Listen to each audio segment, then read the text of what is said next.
On va passer à la deuxième forme d'énergie. Donc, la première forme, c'est l'énergie cinétique. Elle est due à quoi?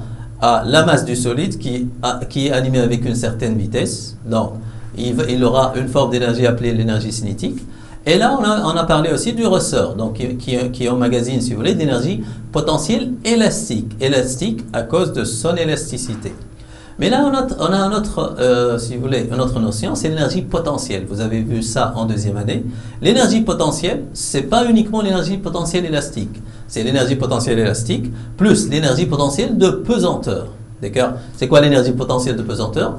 Si vous voulez, c'est que n'importe quel corps qui se trouve dans le champ de pesanteur, à une certaine altitude, il stocke de l'énergie appelée énergie potentielle de pesanteur. Donc, qui va se transformer. Par exemple, lorsque je lâche une pierre sur une voiture, d'une certaine altitude, ça peut causer des dégâts. Donc, les dégâts sont dus à l'énergie. Donc, la pierre, lorsqu'elle est à une certaine altitude, elle stocke, elle emmagasine de l'énergie, appelée énergie potentielle de pesanteur. Mais pour nous, là, dans votre programme, on va travailler horizontalement.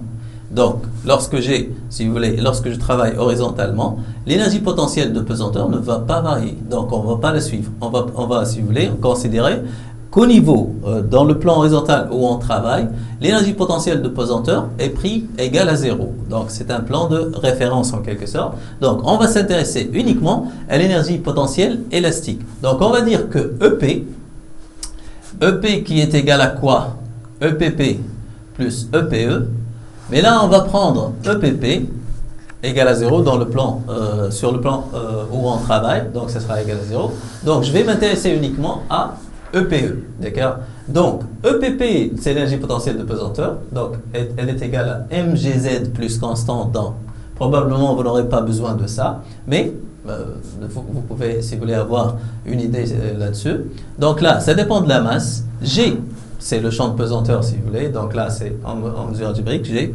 Donc, Z, ça me donne une idée sur l'altitude. D'accord? L'axe des Z, donc ça me donne une idée sur l'altitude. Donc, dans votre programme, le mouvement étudié s'effectue dans un plan horizontal. Donc, ce type d'énergie potentielle, qui est l'énergie potentielle de pesanteur, est considéré comme nul. Donc, dans le plan où on travaille, on considère que l'énergie potentielle de pesanteur est nulle. Donc, je vais pas m'intéresser à cette forme d'énergie. Donc, EPE, qui est l'énergie potentielle élastique, est égal à EP. Donc là, je peux dire EP ou bien EPE sans problème. D'accord? Donc, puisque je n'ai pas considéré l'énergie potentielle de pesanteur. Donc, l'énergie potentielle élastique, elle dépend de quoi? Elle dépend de la raideur du ressort, si vous voulez, mais aussi de de la déformation, donc de x. Donc, EPE est égal à 1/2 k x carré. Bien sûr, là, il faut respecter les unités dans le système international. X en mètres, K. Rappelez-vous que la relation entre T, si vous voulez, on vient de dire que T égale à moins K fois X. Donc, si je vais parler unité, si vous voulez, l'unité de K, c'est l'unité de T qui est l'unité d'une force, donc Newton, sur l'unité de X qui est l'unité d'une distance, mètre, si vous voulez. Donc, j'aurai Newton, mètre moins 1. Donc, K, elle est exprimée en Newton, mètre moins 1. Dans ces conditions, E sera exprimé en joule, qui est l'unité d'énergie dans le système international. D'accord? Donc, on va refaire la même chose avec cette forme d'énergie, énergie potentielle élastique.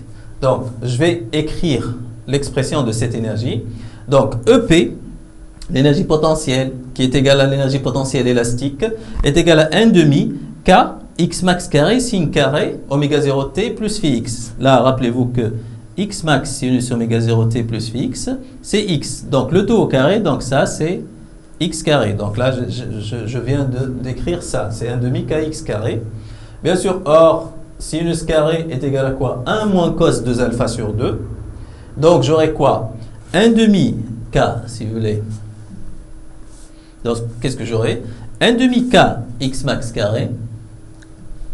Donc là, je vais prendre juste ça. 1/2 k x max carré est égal à quoi? Je vais remplacer sin carré par 1 moins cos 2 alpha sur 2. Donc voilà, 1 moins cos 2 alpha sur 2. Donc 1/2 k x max carré, si vous voulez, comme le cas de l'énergie cinétique, si vous voulez, lorsque x est égal, lorsque x est égal à x max, on a quoi? On a EPE, si vous voulez, est égal à EPE max. C'est normal. Donc, si vous voulez, l'élongation, c'est-à-dire lorsque le ressort est allongé au maximum, donc il possède, il emmagasine le maximum d'énergie. Donc là, on peut remplacer 1 demi K x max carré. Donc, on peut remplacer 1 demi K x max carré par quoi? Par EP max. Ça sera facteur de quoi? 1 moins cos 2 oméga 0 t plus 2 phi x sur 2.